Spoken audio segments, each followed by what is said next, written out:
So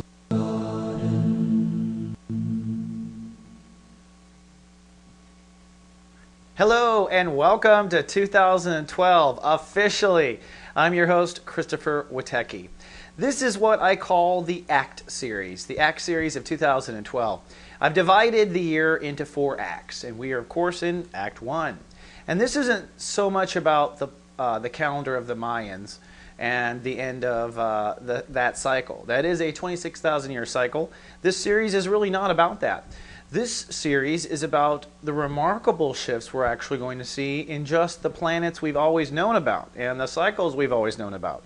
We are upon some extraordinarily interesting times, and it deals really with the outer planets. In this series, for each of the 12 tribes, or races, or signs, however you want to look at it, I get very deep on the trends going on in your sign. You have the weekly horoscopes for the weekly play-by-plays. You have the guardian agency to be with you there every other hour, making sure you are prepped to manifest. This gives you the themes, the long-running themes, and I'm excited because it allows me to get kind of into the stories of the signs. The signs themselves evolve over centuries, you know.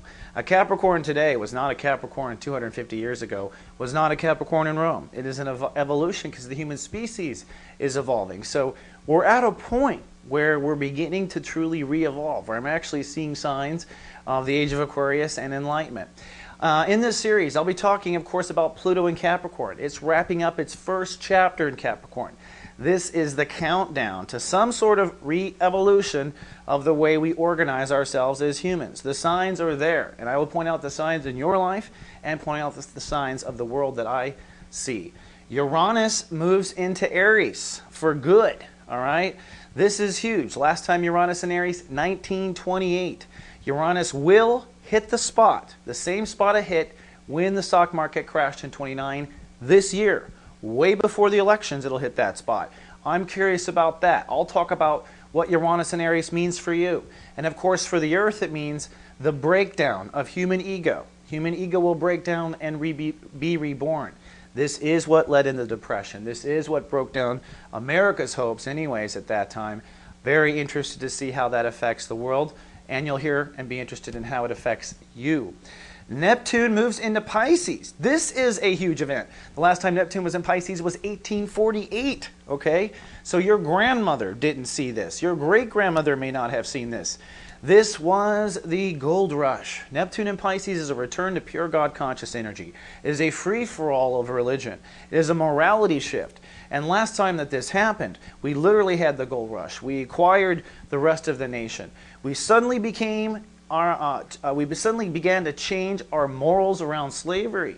It was in Neptune and Pisces, and it became morally unacceptable, not spiritually good enough as humans. So this will be fascinating, this big blast of pure conscious energy coming in to Neptune. Neptune hitting 1 degree in Pisces, by the way, by the end of this Act 1 video. Just so you know, the gold rush, well, the gold was discovered when Neptune was 1 degree. And actually it was announced by a New York paper or an East Coast paper that gold had been discovered when Neptune hit 3 degrees. Just kind of interesting watching the degrees.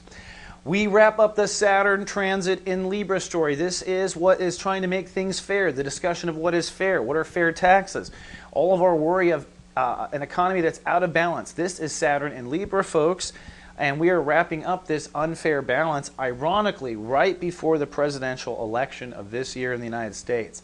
This was also the same vibration in 1982 that launched Madonna, that launched Tom Cruise, that launched all the 80s stars, frankly. So I'm going to be talking about artist regeneration and an explosion of art on the scene. See, these are all crazy cool reasons to watch your video. But Jupiter, got to name Jupiter, that's the last planet I will bring up in this little discussion. Jupiter and its blaze through Taurus, last time that happened, well, it was the shift of the dot-com boom into the real estate boom. So economically, the whole world is at a loss. Very curious. This year will reveal. So many reasons to watch the 2012 Act 1 video, and it has nothing to do with the Mayans. But we'll talk about them, of course, in our Act 4 version. I hope you liked this video. If you buy your own, you can also buy your rising sign, I'll tell you that.